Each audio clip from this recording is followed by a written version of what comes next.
పితా పుత్ర పవిత్రాత్మ నామమున ఆమేన్.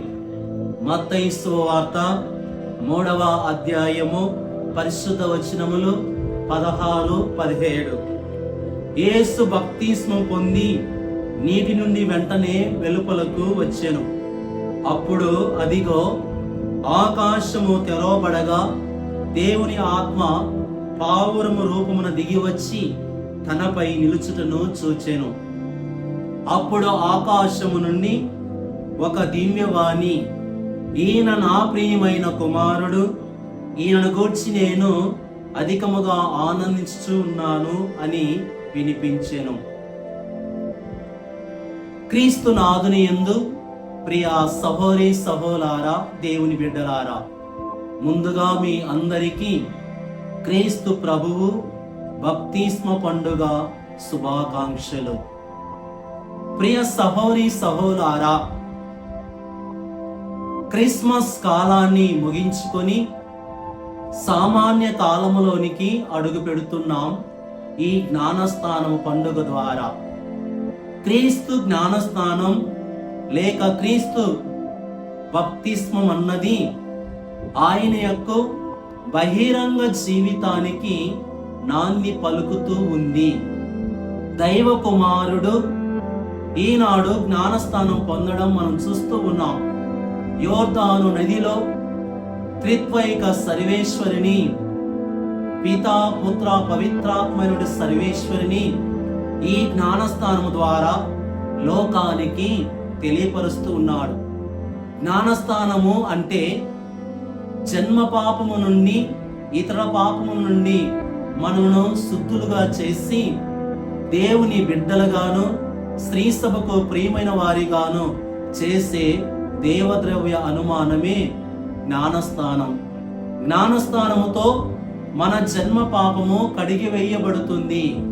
దానితో పాటు లోక పాపములు, మానవ బలహీనత పాపములు, శారీరక పాపములు శుద్ధి చెయ్యబడి కడిగి వేయబడి క్రీస్తు వలె మనము పవిత్రాత్మను పొందుతూ ఉన్నాం.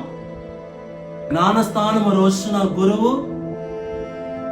దేవుని నామములో, పిత పుత్ర పవిత్రాత్మ నామములో జ్ఞానస్నానము ఇచ్చుచూ ఉన్నానని స్త్రీ సభ బిడ్డగా నిన్ను ఆహ్వానిస్తూ ఉన్నాడు. దేవుని బిడ్డగా నీవు తయారవుతూ ఉన్నావు. యోహాను అన్నాడు, నేను నీటితోనూ జ్ఞానస్నానము ఇచ్చుచూ ఉన్నాను, కానీ నా తరువాత వచ్చువాడు మిమ్మల్ని నీటితోనూ అగ్నితోనూ పవిత్రాత్మతోనూ జ్ఞానస్నానము ఇచ్చును. ఎవరైతే ఆయన వాక్కును ఆలకించి ఆయనను గ్రహించి ఆ యొక్క జ్ఞానస్నానం పొందుకుంటారో పవిత్రాత్మను స్వీకరిస్తారు, దేవుని వరమును పొందుకుంటారు, దేవుని బిడ్డలుగా తయారవుతారని ఆయన తెలియపరిచాడు. ఈ యొక్క గొప్ప అవకాశాన్ని వినియోగించుకోకపోతే చీకటిలో జీవిస్తాం. ఏ విధంగానైతే ఆయన యందు చేట సిద్ధముగా ఉంది, గోధుమలను తన దగ్గర ఉంచుకుంటూ పొట్టును ఆరని అగ్నిలో కాల్చివేరుస్తాడు, తన ధాన్యాన్ని భద్రపరుచుకుంటాడు. అదే విధముగా విశ్వసించిన వానికి రక్షణ, జ్ఞానస్థానం పొందుకున్న వానికి నూతన జీవం, జ్ఞానస్థానం స్వీకరించిన వానికి క్రొత్త వెలుగు అయిన క్రీస్తును స్వీకరించుదాం. కనుక ప్రియ సహోదరి సహోదరులారా, ఈనాడు మనమందరం కూడా ఒక్కసారి ఆత్మ పరిశీలన చేసుకుందాం.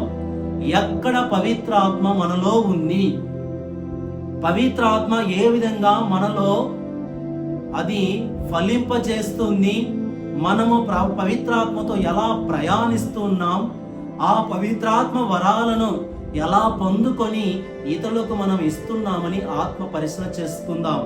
దేవుడు తన కుమారుని చూసి, క్రీస్తు ప్రభువును చూసి, ఇదిగో ఈయన నా ప్రియమైన కుమారుడని ఆనందపడ్డాడు.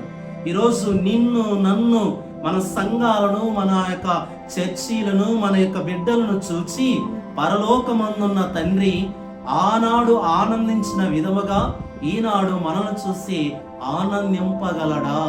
ఒకసారి ప్రశ్నించుకుందాం. మన కార్యములో క్రీస్తు ప్రభువునకు దగ్గరగా ఉంటూ, సత్కార్యములో జీవిస్తూ, వాక్యానుసారంగా బలపడుతూ, పవిత్రాత్మ ప్రేరణగా కొనసాగితే దేవుడు ఆనందం పొందుతాడు. లేకపోతే పశ్చాత్తాప పొందుదాం, హృదయ పరివర్తన చెందుదాం, పాప క్రియలకు స్వస్తి చెప్పుదాం, దేవుని విలువలను పెంచుదాం, ప్రభు మాటను ఆలకించుదాం, తెలియని వారికి దేవుని వాక్యాన్ని ప్రకటించుదాం. కనుక మరొకసారి క్రీస్తు ప్రభువు యొక్క జ్ఞానస్థాన పండుగ శుభాకాంక్షలు. మీ అందరికీ కొత్త జీవితం, కొత్త వెలుగు, కొత్త పునాది క్రీస్తు వేయాలని, ఆ పునాదిలో మనమందరం కూడా గట్టిగా నిలబడి క్రీస్తు ప్రభువునకు ఈ లోకంలో సాక్షులుగా ఉండాలని అర్థించుచు విన్నవించుకుంటున్నాను. ప్రభు మిమ్మందరినీ ఆశీర్వదించును గాక. ఆమేన్.